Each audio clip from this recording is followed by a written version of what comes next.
everyone, this is part 2 of video looking at Under Defeat HD limited edition. I'm kind of moving away from the limited edition aspect of the game now and actually concentrating on gameplay and kind of game options. So this is going to be a bit of a kind of more in-depth video, kind of stretched over 2 parts. Obviously this being part 2.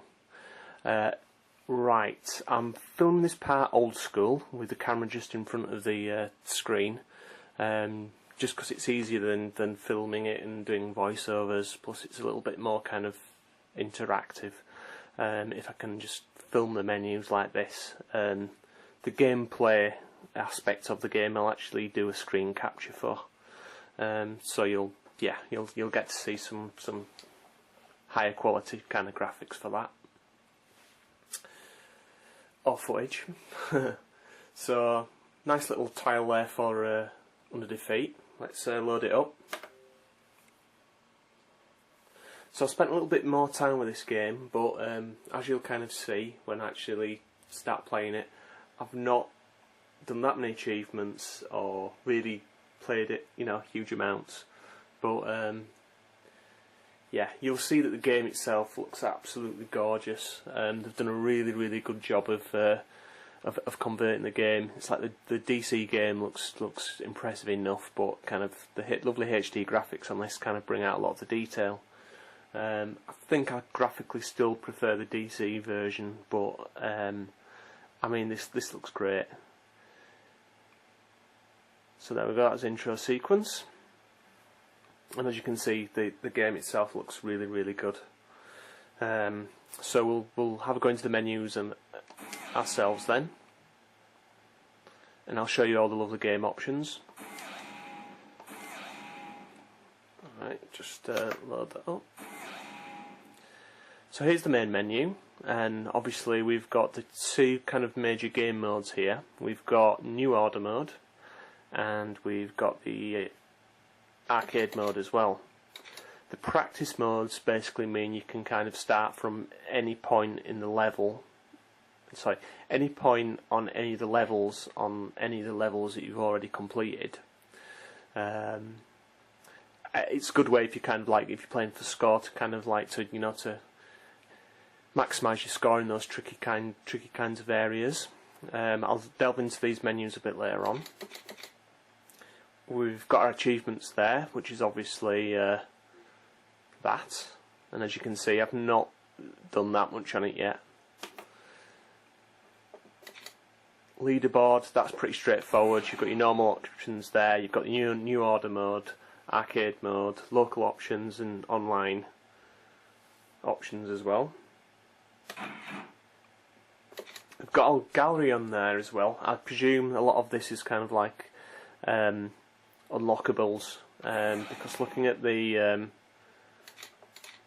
illustrations I've actually got in there, there's some greyed out areas of bits that haven't been unlocked yet, so I'm assuming that's with playthroughs. But in others, there we go, you can actually see some lovely bits of artwork there. There's some, looks like some concept art there for the front covers.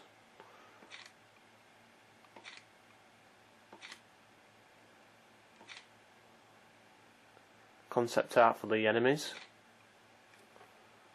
Wow, that's really nicely detailed actually. It's a nice addition there. So yeah, I'm going to look forward to kind of unlocking all this stuff. Plenty of options in there too. You can... Oh, I think I might just take... No, I didn't. Okay. Yeah. In there, you can mess around with the screen options to to move it around. Obviously, there's the audio controls, and a default option as well. So it's quite customizable. And as you can see from from the menus, it's a Japanese release, but it's one of the more import-friendly 360 shmups I've bought. So New Order mode, this is basically, it's an enhanced version of the arcade game. It's got a wider screen, which you'll see on the gameplay, which kind of fits the aspect ratio of modern TVs better. I think it's got a bit of a remix soundtrack as well, and I think it's a touch easier than the arcade game.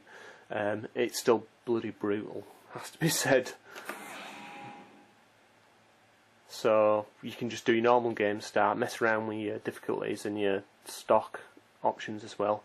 There's Game Extra, which I believe is a more kind of like free roaming version of the game. Again, not unlocked that, so I can't really tell you about that. I'm sure there'll be other vids online which will, be able to give them more in-depth view of that. It's early days yet for me, I'm afraid. Arcade mode. It's a straight arcade port, and I believe with Game Start Extra you can do the same thing. You can move your ship more in a free roaming manner. I'll explain what that means in the next section.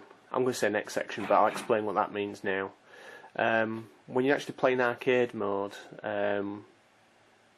or the normal New Order mode, when you actually move your ship, there's a little bit of optional steering you can do. So basically you can move and lock. I'll show you what I mean. So I'll just start a normal game, and I'm purely doing this to show you, the mechanic basically. So there's a little graphic here that kind of like explains. You can move your ship in any direction. You've got a button for short and a smart bomb button as well. This is a lock option. You can, when you move left to right, your ship will move. If you hold down the fire button, your ship will lock in that position. So I'll show you what I mean.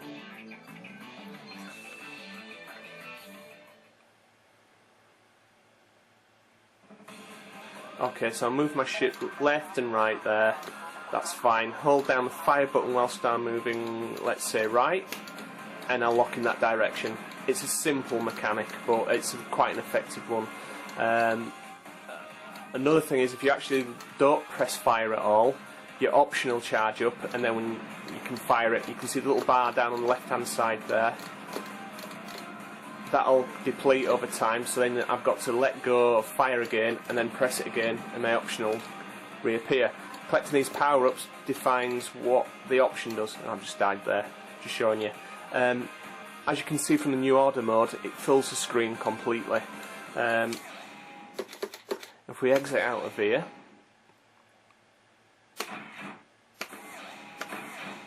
and go into arcade mode, I'll show you the difference in the screen size. So arcade mode.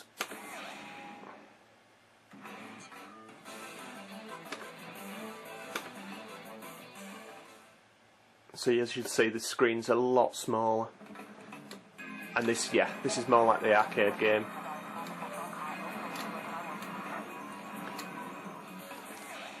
So yeah, I hope that kind of bit of overview of the menus there was of interest.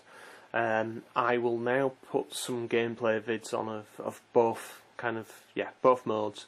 And please bear with me, I'm extremely rusty at this game, so you might see a lot of deaths. Okay, thank you very much. The